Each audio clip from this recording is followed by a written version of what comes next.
2 ఇందాక మనం మాట్లాడింది ఫేజ్ 1.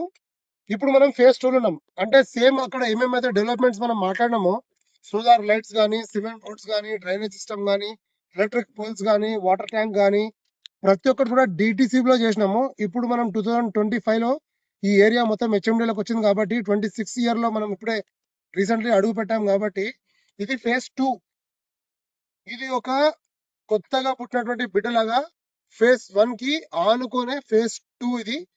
అది డిటిసిపి అయితే ఒకసారి అక్కడ తీసి చూపడమ్మా.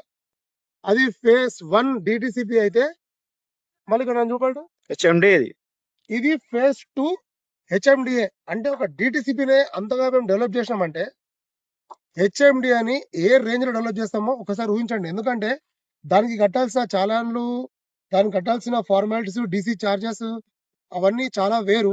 హెచ్ఎండికి ఇంకెక్కువ కట్టాల్సి వస్తుంది. దానికి 4,000 అయితే దీనికి 21,000 రూపాయలు కట్టాల్సి వస్తుంది.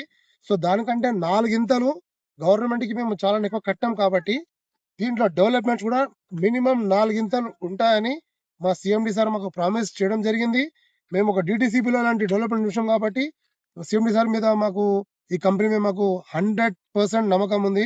అంత డెవలప్మెంట్ చేసిస్తాము.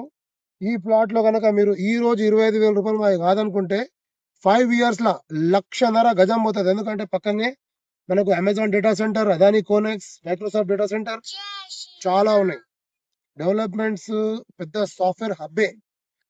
అన్నిటికంటే ముఖ్యమైనది మనకు Rajiv Gandhi international airport. International airport అంటే మనకు వచ్చే పండ్ల నుంచి, వెజిటేబుల్స్ నుంచి ప్రతి ఒక్క ఐటమ్ మనకు ఇన్స్టెంట్ గా కంట్రీ టు కంట్రీ అంటే ఎయిర్పోర్టే. ప్రతి ఒక్క ఎగుమతి దిగుమతులకి ఒక సీ పోర్ట్ ఎట్లా పనిచేస్తుందో హైదరాబాద్ కి ఎయిర్పోర్ట్ ఎట్లా పనిచేస్తుంది. సో ఎవరికైనా మంచి బడ్జెట్ లో షాద్ నగర్ లో ప్రాపర్టీ కావాలనుకుంటే స్క్రీన్ మీద కనిపిస్తున్నటువంటి కింద కనిపిస్తున్న నంబర్ కి కాల్ చేయండి. హెడేక్ లేకుండా, ఎటువంటి హ్యాసిల్ లేకుండా మీకు డాక్యుమెంట్స్ మొత్తం చేతిలో పెట్టే బాధ్యత నాది. చేస్తుంటా. నా మీద నమ్మకం పెట్టుకోండి.